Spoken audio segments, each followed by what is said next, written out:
Hello everyone, स्वागत है आप सभी का एग्जाम टोनर चैनल पर। आज हम डिस्कस करेंगे मॉडर्न हिस्ट्री के एनसीईआरटी के एमसीक्यूज जो आप लोग थ्योरी पढ़ चुके हैं। मैं यहाँ पर प्रैक्टिस और रिवीजन के तौर पर सारी आपको एनसीईआरटीज एमसीक्यू फॉर्म में कवर करा दूंगा। आप इसको डेली टेस्ट के रूप में भी ले सकते हैं। आपका यूपीएससी प्रीलिम्स टारगेट 2022 या फिर अदर स्टेट के पीसीएस जो भी होने वाले हैं 2022 में, सारे एग्जाम में ये आपको हेल्प करेगा। तो हमारे साथ जुड़िए, पढ़ाई को कीजिए एंजॉय विथ एनर्जी के साथ। चलिए वीडियो को स्टार्ट करते हैं। फिर पहला क्वेश्चन क्या कहता है फ्रेंड्स, ध्यान से देखिएगा। क्वेश्चन कहता है कि निम्नलिखित में से किनके द्वारा खिलाफत कमेटी का गठन किया गया था। ये 4 लोग हैं, आपको बताना है इसमें से राइट आंसर क्या होगा। आपको पता हो तो 5 सेकंड वेट करते हैं, फिर इस क्वेश्चन का अपन डिस्कस करेंगे। ठीक है दोस्तों, तो सोचिए और कमेंट बॉक्स में अपना आंसर जरूर दिया करिएगा। उससे आपका ब्रेन एक्टिव होता है, रिकॉलिंग पावर हमारी अच्छी होती है। ठीक है, तो पहला दिया गया मोहम्मद अली, दूसरा है सैयद अहमद खान, तीसरे हैं मौलाना आज़ाद और चौथे हैं आपके लोकमान्य तिलक।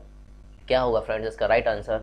इसमें पूछा जा रहा है खिलाफत कमेटी। देखिए खिलाफत कमेटी में आपके कौन कौन थे, तो ये देख लीजिए आप। मोहम्मद अली तो रहने वाले हैं, बिल्कुल मोहम्मद अली भी थे और मौलाना आज़ाद भी थे। तो 1 और 3 आपका इसका राइट आंसर होगा, मतलब ऑप्शन सी वाला इसका राइट आंसर है। थोड़ा सा इसका मैंने व्याख्या लिखी हुई है, थोड़ी सी देखते हैं इसकी क्या कहती है। मोहम्मद अली और ये शौकत अली, मौलाना आज़ाद और हकीम अजमल खान और हजरत मोहानी के नेतृत्व में खिलाफत कमेटी का गठन किया गया था और देशव्यापी आंदोलन छिड़ा गया। ये नाम इंपॉर्टेंट है, हजरत मोहानी और मौलाना आज़ाद और मोहम्मद अली। आप लोग ये 2 नाम तो जानते ही होंगे, मोहम्मद अली और शौकत अली, लेकिन ये भी याद रखना आप हजरत मोहानी और मौलाना आज़ाद जी को भी याद रख लेना, इसको नोट कर लेना अपने नोट्स में। ठीक है, नेक्स्ट क्वेश्चन क्या कहता है देखते हैं। निम्नलिखित घटनाओं पर विचार करना है और बताना है कौन सी हमारी सही इसमें से कालक्रम में जमी हुई है। ठीक है, ये देखिए 4 चीज़ें दी गई हैं, क्रोनोलॉजी है, ये आपको पता ही है। 2 से 3 क्वेश्चन यूपीएससी पीटी में जरूर पूछे जाते हैं। तो चलिए देखते हैं, और हर एग्जाम में भी, चाहे वो स्टेट पीसीएस के हो, सब जगह आपको क्रोनोलॉजी देखने मिलेगी और इससे क्लोज ऑप्शन होते हैं, तो ध्यान से देखिएगा। चलिए विचार करते हैं क्या होगा इसका राइट आंसर दोस्तों। देखते हैं तो रोलेट एक्ट कब आया था दोस्तों, आपको पता ही है 1919 की बात है ये। असहयोग आंदोलन की बात की जाए, चौरी चौरा कांड 1922 की घटना है। ठीक है, स्वराज पार्टी का गठन कब हुआ था, तो 1923 के आसपास किया गया था। इस हिसाब से आपका राइट आंसर क्या बनेगा दोस्तों। अगर आपको 1 और 2 भी पता होता है ना, तो आप आराम से यहाँ पर क्वेश्चन को जो है पिक कर सकते हो। ये भी 1920 के आसपास की घटना है। ठीक है, तो देखिए क्या है यहाँ ऑलरेडी जमा हुआ है। देखिए पहला, दूसरा, तीसरा, चौथा, इसका राइट आंसर होगा ऑप्शन ए ही सही है। थोड़ी सी व्याख्या देख लेते हैं, डेट आपको याद रखना है। रोलेट सत्याग्रह ये कब हुआ था, अप्रैल 1919। यहाँ पास आप लोग को एक चीज़ ध्यान रखना है कि यहाँ पर जलियांवाला हत्याकांड भी जो है अप्रैल 1919 में हुआ था, लेकिन वो 13 अप्रैल को था और ये जो है आपका 6 अप्रैल के आसपास हुआ था। तो याद रखना, रोलेट एक्ट पहले आया था। सत्याग्रह असहयोग आंदोलन की बात की जाती है, अगस्त 1920 की बात है। चौरी चौरा कांड फरवरी 1922 यानी कि 5 फरवरी की बात होगी। और स्वराज पार्टी गठन आपका दिसंबर 1922 का ही है। ये वाला पॉइंट भी आपको याद रखना है दोस्तों। ठीक है, अगला देखते हैं। नेक्स्ट कहता है कि भारतीय राष्ट्रीय आंदोलन के स्वराजवादियों के योगदान के संबंध में कथनों पर विचार करना है और हमें बताना है कौन सी स्टेटमेंट सही है। 2 स्टेटमेंट दी गई है, 5 सेकंड वेट करेंगे दोस्तों, फिर डिस्कस करेंगे। जब तक आप लोग भी सोचिए। इन्होंने राष्ट्रवादी नेता विट्ठल भाई पटेल को केंद्रीय विधानसभा सेंट्रल लेजिस्लेटिव असेंबली का अध्यक्ष बनवाया। देखते हैं आगे। इन्होंने 1919 के अधिनियम की जांच करने के लिए मूडी मैन समिति की नियुक्ति कराई थी। ये इंपॉर्टेंट कमेटी है दोस्तों, ये क्वेश्चन यूपीएससी पीटी का इंपॉर्टेंट है, याद रखना। बिल्कुल राइट स्टेटमेंट है दूसरी, और पहली भी हमारी बिल्कुल सही है। इसका राइट आंसर बनेगा ऑप्शन सी। 1 और 2 दोनों स्टेटमेंट इसकी राइट है और आपको नोट कर लेना, ये वाले इंपॉर्टेंट स्टेटमेंट हैं दोस्तों। नवंबर 1923 के चुनावों में स्वराजवादियों को अच्छी सफलता मिली। केंद्रीय और प्रांतीय विधानमंडल में स्वराज पार्टी द्वारा बड़े महत्वपूर्ण कार्य किए गए। विट्ठल भाई पटेल को सेंट्रल लेजिस्लेटिव असेंबली का अध्यक्ष बनवाया गया। स्वराज पार्टी की महत्वपूर्ण सफलता थी।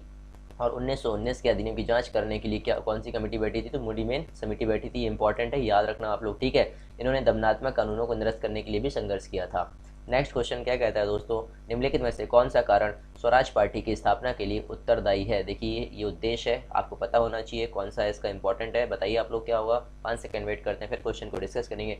देखिए यूपीएससी का भी यूपीएससी का भी 2 से 3 सालों में क्या है ट्रेंड चेंज हुआ है और इन्होंने जो है 60-40 का रेशियो अपना लिया। 40% लगभग ये फैक्चुअल क्वेश्चन डालते हैं। हालांकि वो फैक्चुअल जो है वो कॉन्सेप्ट से ही निकलते हैं, इसलिए अगर हमारे कॉन्सेप्ट अच्छे हैं तो हम फैक्चुअल क्वेश्चन भी आराम से बना पाएंगे। और यही चीज़ हम जो स्टेट पीसीएस में भी कर सकते हैं, जहाँ फैक्चुअल क्वेश्चन पूछे जाते हैं। इसका राइट आंसर होगा दोस्तों ऑप्शन ए। असहयोग आंदोलन के बाद राष्ट्रवादियों में फैली गई हताशा, ये इससे रिलेटेड है। थोड़ी सी व्याख्या मैंने लिखी हुई, देख लेते हैं। असहयोग आंदोलन के रोके जाने से तात्कालिक रूप से राष्ट्रवादियों के बीच हताशा की भावना फैली। इसके अलावा जिन नेताओं को यह फैसला करना था कि आंदोलन को निष्क्रिय बनने से कैसे बचाया जाए तथा उन अन्य कांग्रेसी नेताओं में गहरे मतभेद उभरे। इनमें से आंदोलन को निष्क्रिय होने से बचाने के लिए प्रतिनिधित्व करता चित्तरंजन दास और मोतीलाल नेहरू, यही 2 जो हैं जिम्मेदार हैं किसके लिए, स्वराज पार्टी के लिए। इंपॉर्टेंट है, ये संस्थापक माने जाते हैं जिन्होंने बदली हुई परिस्थितियों में एक प्रकार की राजनीतिक गतिविधि का सुझाव दिया। इसी के परिणाम स्वरूप कांग्रेस पार्टी के भीतर ही स्वराज पार्टी की स्थापना हुई। ये वाला पॉइंट भी आप याद रखना, कांग्रेस पार्टी के अंदर ही हुई थी। और इनको जो स्वराज्यों का कहना था कि राष्ट्रवादियों को विधानमंडल का बहिष्कार समाप्त करके उनमें भाग लेना चाहिए और सरकारी योजनाओं के अनुसार उनके चलन में बाधा डालनी चाहिए, ब्रिटिश सरकार की कमजोरियों को सामने लाना चाहिए। नेक्स्ट क्वेश्चन क्या कहता है देख लेते हैं। स्वराज पार्टी के संस्थापक इंपॉर्टेंट है, फैक्चुअल क्वेश्चन है, सीधा सीधा आपको पता होगा, आसान है, ज़्यादा डिस्कस नहीं करेंगे। चित्तरंजन दास और मोतीलाल नेहरू भी लास्ट क्वेश्चन मैंने इसको डिस्कस भी किया हुआ है, तो ये डेट याद रख लेना कब आई थी, दिसंबर 1922 और 1923 दोनों आप याद रख लेना, ठीक है दोस्तों। बाकी कुछ खास है नहीं इसमें। 1920 से 1922 तक चले असहयोग आंदोलन के संबंध में नीचे दिए कथनों विचार करना। ये 3 स्टेटमेंट दी गई है, हमें बताना है कौन सी स्टेटमेंट इसमें सही है दोस्तों, ठीक है। तो पहला स्टेटमेंट क्या कहता है फ्रेंड्स, ध्यान से देखिएगा, इस आंदोलन में हिंदू मुस्लिम दोनों ने बराबर भागीदारी करी। पॉइंट इंपॉर्टेंट है, देखना यहाँ पास अंडरलाइन कीजिए। इस आंदोलन के दौरान भारतीय समाज के सभी वर्ग, देखिए ये एक्सट्रीम स्टेटमेंट है लेकिन ध्यान देंगे अभी, राजनीतिकरण हुआ, राष्ट्रीय भावना और राष्ट्रीय आंदोलन देश के दूर दराज इलाके तक पहुंचे। क्या ये वाली बात सही है? 1920 से 1922 तक। देखिए ये वाला पॉइंट मोस्ट इंपॉर्टेंट है कि हिंदू मुस्लिम दोनों ने बराबर भागीदारी करी, बिल्कुल इसको नोट करिएगा अपने नोटबुक में। पहली स्टेटमेंट इसकी बिल्कुल सही होने वाली दोस्तों, तो जब पहली सही है तो ये 2 ऑप्शन देखिए निकल गए। अब कौन सा बचा? ये दोनों। अब आप देखिए दूसरी मान लीजिए हमको नहीं भी पता है, लेकिन ये चूंकि हम क्या कर रहे थे यहाँ पर, अगर हम ये सोचते हैं कि ये एक्सट्रीम स्टेटमेंट इसको हम कट करते हैं तो यहाँ पर हम गलत हो जाते हैं ना। देखिए यहाँ पर ये अपने आप सही हो गया। देखिए कोई स्टेटमेंट मैंने बोला था ना 90% प्रोबेबिलिटी होती है कि ये एक्सट्रीम स्टेटमेंट गलत होती है, लेकिन कुछ आपकी सही होती है। इनको आप नोट कर लिया कीजिएगा, रिवीजन करने में आसानी होगी आपको। सभी वर्गों का राजनीतिकरण हुआ, बिल्कुल ये वाली बात भी सही है। और राष्ट्रीय भावना और राष्ट्रीय आंदोलन देश के दूर दराज इलाके तक पहुंची, ये बात भी बिल्कुल सही है। तो इसका राइट आंसर बन गया ऑप्शन डी, 1, 2, 3 तीनों स्टेटमेंट इसकी सही है। थोड़ी सी मैंने व्याख्या लिखी है, देखते हैं क्या कहता है। असहयोग आंदोलन में खिलाफत आंदोलन की महत्वपूर्ण भूमिका रही, पॉइंट इंपॉर्टेंट है। इस आंदोलन के कारण नगरों में मुसलमान राष्ट्रीय आंदोलन में शामिल हुए, परिणाम स्वरूप ऐसा कहा जाता है कि धार्मिक चेतना का राजनीति में समावेश हुआ। देखने में तो असहयोग आंदोलन असफल था, मगर इसके कारण राष्ट्रीय आंदोलन अनेक अर्थों में मजबूत हुआ। लाखों लाख किसान, दस्तकार और शहरी गरीब राष्ट्रीय आंदोलन में शामिल हुए। स्त्रियां और पुरुष दोनों आंदोलन में शामिल हुए। ये इंपॉर्टेंट है कि स्त्री और पुरुष भी आंदोलन में शामिल हुए थे। ऐसे ही पॉइंट आपको याद रखना है। यूपीएससी छोटे छोटे ऐसे स्टेटमेंट लेके आता है और आपको यहाँ पास क्वेश्चन में कंफ्यूज करता है। लाखों लाख स्त्री पुरुषों के इसी राजनीतिकरण सक्रियता ने भारतीय राष्ट्रीय आंदोलन को क्रांतिकारी चरित्र प्रदान कर दिया।